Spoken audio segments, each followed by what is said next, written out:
Everybody, it's Kiana back with you again, and today's video is entitled The Speed of Light, and I know that is a very unusual title for this type of video, but I am somewhat of I guess you could say an intellect, so a lot of times I'll be thinking about different things like science and the world and things like that, and God will show me he'll show me a principle or his word inside of nature or inside of science, and it'll help it make more sense to me. So that's what kind of happened today, and so I wanted to share it with you.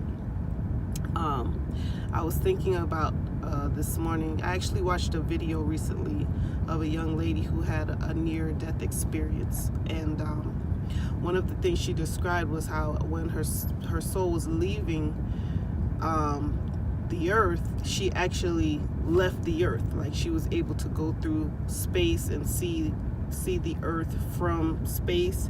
And she said one of the things that stood out to her, because at the time she was fairly young, she was still young, and she actually died at a party. And so she said that was basically like the kind of lifestyle that she was living. And she said one of the things that stood out to her was how tiny earth was. Once she traveled out in space, she said it was like the size of an ant. And she said she realized how, in her life, the things that she thought were so important, the vain things, clothes and partying and having a good time and things like that, she just realized how insignificant and how small those things really were in comparison to this humongous universe that God had created. And so I was really thinking about that because it really made an impression on me. And I just ran into another prophet that was talking about a word that God gave him relative to using the universe as an example again. And so I was just thinking about it, and I was like, Lord, I never really thought about you in terms of the universe, that you created the whole universe, not just here, not just us, not just this little planet. You're so big. And so don't ask me how I started thinking about the speed of light, right? Oh, because I was looking at one of these pictures that took pictures of a galaxy, some far, far away, place, and it said it was such and such amount of light years away. And if you don't know, a light year is basically the distance that light can travel in 1 year. So I hope I said that right. But basically, the speed of light, long story short, the speed of light, I believe, is the fastest speed that we know of. It's very, very fast, and it's so fast that we don't see light traveling, right? It moves so fast that we just see light, but we don't actually realize that light is traveling. For us, it's traveling from the sun to earth, right? But we don't see that. We just see light. Even in a room, when you turn on a light, you don't see the light traveling from the light bulb to everything else in the room. You just see light come on because it happens so fast.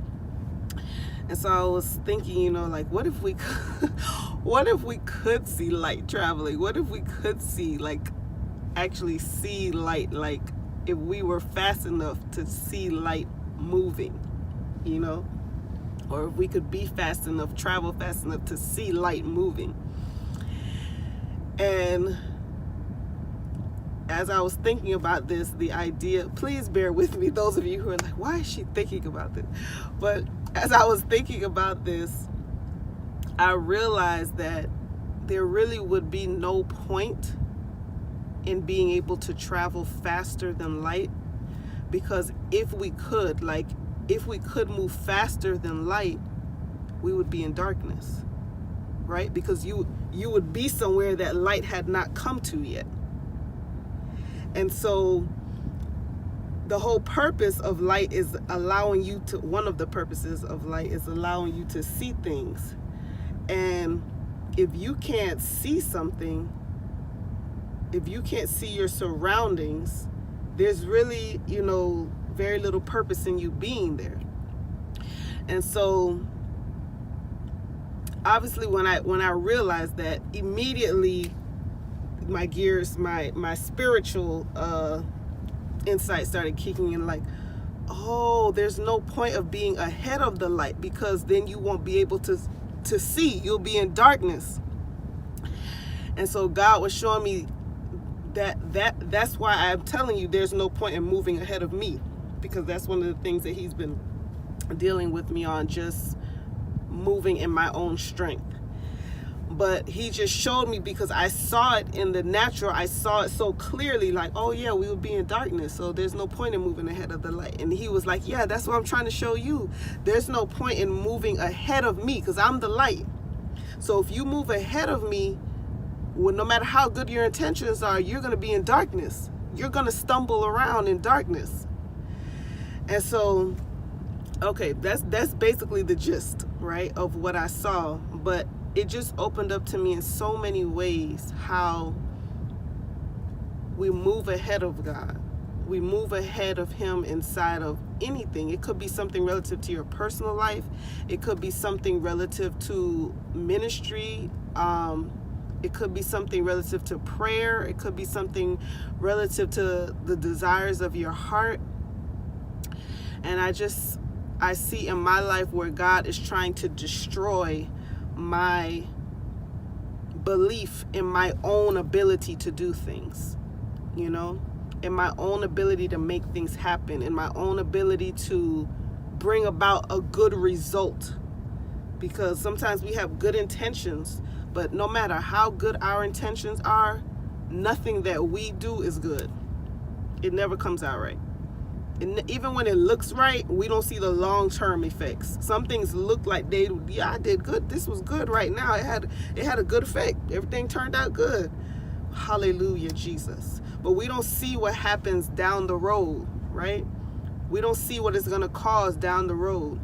When Sarah told Abraham to go sleep with Hagar so that he could have his son, so that he could have the heir that God promised him, that seemed like everything worked out. She went and had the baby, had a son, didn't have a daughter, had a son. Everything seemed like it worked out. Oh, but you didn't see the long-term effects.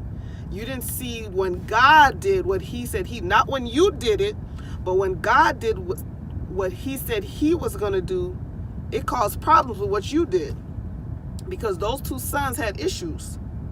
And their descendants had issues for years to come. They still warring right now. And so I don't want to say a small thing, because it's not small at all, but it's a very subtle way that the enemy interferes in our walk with God, inside of our serving God. And that is the belief that we are capable of producing anything good. Anything good. And so I just, I think I'm going to keep it short and sweet today. I just want to encourage you. I'm sure God is, if he hasn't already, he's going to begin to highlight ways, if you do this, because you may not be guilty of this. I am guilty many, many, many, many times over. But he will begin to highlight ways in which you believe in your own ability and how that hinders your walk in God. Because everything we do, we walk by faith. By faith in who? Not in ourselves. Not in ourselves. So we have to have a complete 100% total dependency on God. And that wars against the way of the world, because the world is telling you to hustle. The world is telling you gotta get it.